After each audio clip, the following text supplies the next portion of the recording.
the room that have made big steps forward, have broken through, they've done it because they've taken more risk. Sure, we have to do due diligence, we have to be smart about it, but don't kid yourself, ladies and gentlemen, you're dealing with risk. It's a factor. The leadership is, as an ordinary life, it's always the game of decision making. And you have to be capable of making decisions, painful decisions. And you should be able to stand on your positions and defend your views. Stand on your positions, defend your views. Very good coming from a chess player, don't you think? It's actually that point about you've got to stand up, you've got to be counted, you've got to defend your views. Because actually, the one thing I would actually offer you in return is this. I actually have looked and thought really hard before making this statement in front of you. This is the only job I can think of where you can be a hero, every one of us. There's many jobs where some people can be a hero, but I believe every one of us can be a hero as a fundraiser. Now at this point, some of you are going, hero, don't like that word. That's about egos and people in lycra costumes. Trust me, it's not. Hero is actually about many other qualities which are important. The first one being true achievement. Heroes really achieve something. Heroes actually get hold of something and they do it. And they don't stop until they've achieved something. That's what a hero's about. But there's a bit of pain because heroes are not driven by praise and recognition. Heroes don't do things because they want lots of profile and positive stroking. If you want to be a hero, ladies and gentlemen, you have to learn to actually drive yourself from inner satisfaction. We know in management that we have to work hard at praising people, stroking people, but you also know that's the big complaint in life. So if you want to be a hero, develop inner satisfaction and also go where others fear to tread. Heroes go where others fear to tread. I actually don't want to just follow the normal course of fundraising. I want to go in weird directions, and sometimes I will fall flat on my face, and I do frequently. But I don't care, because if I don't go in those directions, who else is going to go in those directions? If not you, who? It's as simple as that. Work it out. Jonah Lumo, the actual famous, fabulous body of rugby, and he said, face it head on. If you face it, you get rid of it. Now, with a body like that, he can afford to say that. But the big thing for me is actually one of the great rugby players, and he's saying, if you face it, you get rid of it. How often in charities do we rather gather in some corner gossiping about what's not right? How often do we go to the pub or the wine bar and we all have a good old bitch about everybody? Nobody's guilty of that, are they? But the big thing for me is we have to stop doing that. I know it's human nature, but we have to start facing this stuff head on. We've got to come out of the closet and start getting serious about what fundraising does in charities and causes. Lennox Lewis said, never be pleased with yourself, always strive for more. If you're in the bars of this Congress Centre in the next 3 days and you come across anybody who's pleased with themselves, move away. Just move away. That's the best thing I can advise you to do, just move away. While we're on the sportsman, Ian Botham, one of the great cricketers of England, we don't have that many, although some would disagree, but the big thing about Ian Botham is he now spends a lot of time being an activist and raising millions for charities. And when he was interviewed for this initiative, he said, life is too short.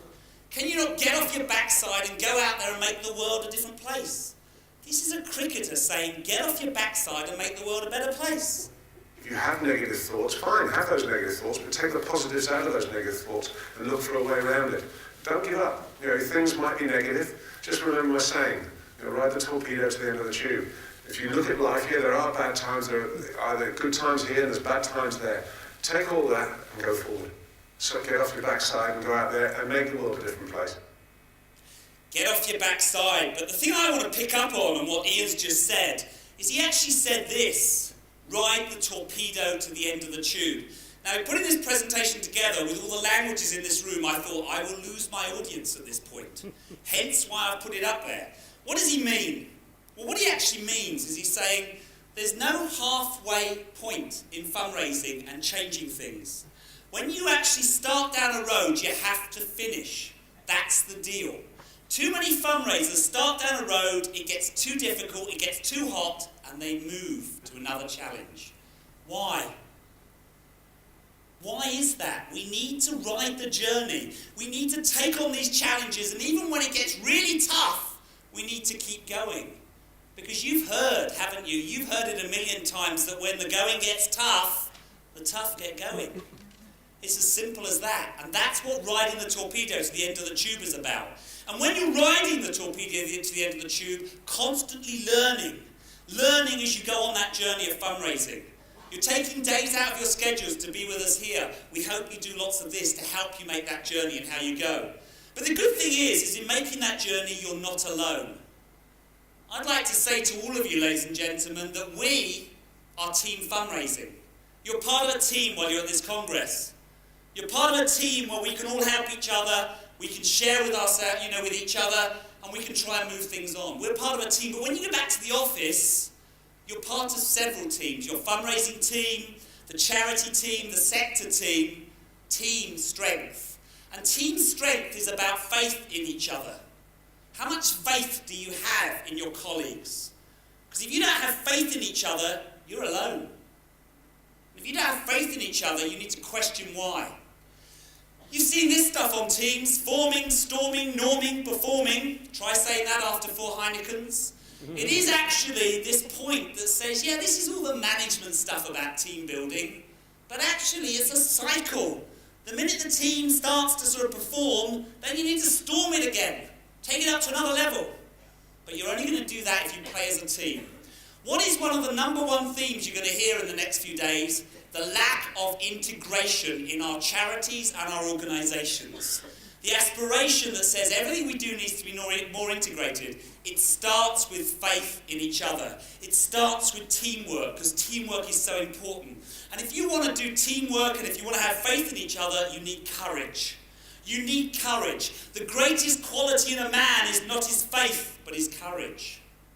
You might disagree with that statement, but the gentleman making it, I wouldn't dare to disagree with.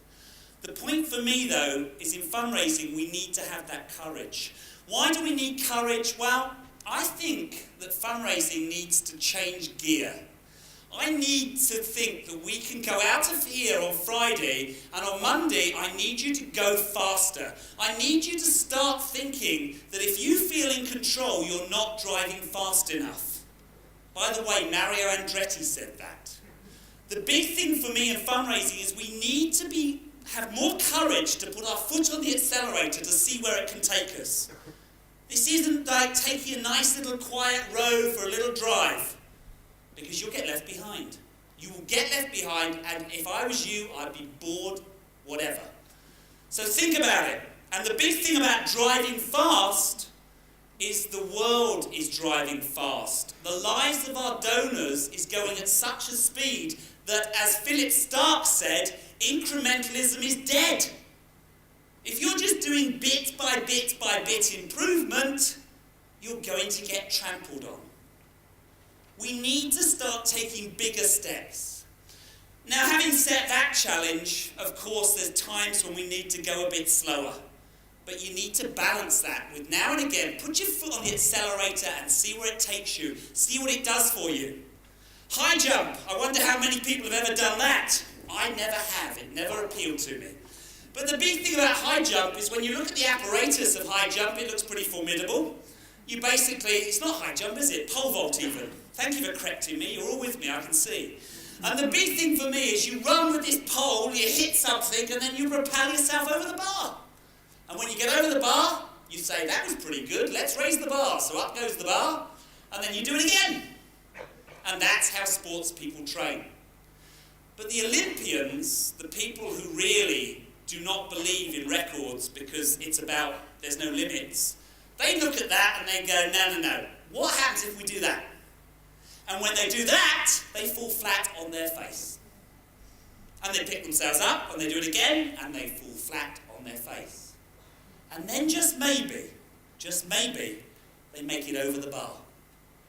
Now they have put their foot on the accelerator. They've actually started there, and then they may work back, or they may achieve at that higher level. Ask yourself how you set your targets, your outputs, and your key indicators. or your KPIs. Let's get some jargon into this. Don't quit before the miracle. What do I mean by that? Well, let's go to Team Vision. I believed in work and discipline. I am hard on myself very often. Along my life, I have learned many lessons. I think that one important lesson is to live with passion, without fear. Pain is unavoidable, losses are unavoidable. So let's just enjoy life as it is and live fully. I remind myself that I'm allowed to make mistakes, that it's not that important. You can stumble and fall and then you get up. Life is about making mistakes. So when I doubt, I try to make, most of the time, an intuitive choice, because I feel that my heart is clearer than my mind. And when I choose with the heart, I usually make less mistakes. I do make them, but less. And I would advise people, when in doubt, just plunge and do whatever you have to do. I love the idea of just plunging. It's this idea of saying if you're not in motion, you can't make mistakes. And that's also about the level you set yourself. You set yourself a higher level, sure you'll fail, sure you'll make mistakes. But actually you'd be amazed what you can achieve. You'd be amazed what all these other drivers can do. And also I think we should never lose sight of that last thought, which is now and again you just have to plunge. And that's as simple as it gets. The next thought I have for you comes from team fundraising to start with, which is about lightening up. Do you know what I love about this Congress? I love all the sessions, I love being with all of you, and then I love the gala evening, because then we party. And fundraisers are good at partying, and that's great. That really is great. And you know, the really good fundraisers are the ones that really party hard. They're the ones. People always say, why are you in the bar at 2 a.m? Because I'm a fundraiser, and I know how to party damn hard, trust me. And the big thing I would also say is that we as a profession need to make sure that we lighten up. One of the qualities in human life which is so important is humour. Because sometimes it's just that little escape valve, it's just that little human side to us. So when you see people walking down the corridors of this Congress Centre and they look miserable, stop them and tell them they look miserable. Why don't we just smile? Why can't we just lighten up? Why are we frightened to show that little emotion, like we might be happy, we might be content? There's nothing that annoys me more than walking past a miserable person. I really feel like slapping them. Simple as that. Lightening up. Let's ask somebody to tell us about that. If we're ever going to wise up, we've got to lighten up. The tin can was invented in 1811, but the can opener wasn't invented until 1855. So in the intervening 44 years, people had to access their peas and their pork and beans with a hammer and chisel. I've suspected that virtually all of our systems, political, economic, social, academic, and religious, to be a collection of rubber hammers and dull chisels. I've spent the past 5 decades searching for an idea or an attitude that might function as a can opener in the supermarket of life. The conclusion that I've come to after all these years sounds so simple as to almost be simplistic. We've got to stop taking ourselves so seriously. The most treacherous enemy that our planet faces is not some new mutated virus, or is not a weapon of mass destruction, but is the narcissistic ego, that internal monster that makes us want to have control over other people, to attain power, to attain wealth, to be superior to other people in material and in even spiritual terms. So I believe that we are in this life to expand our souls, light up our brains,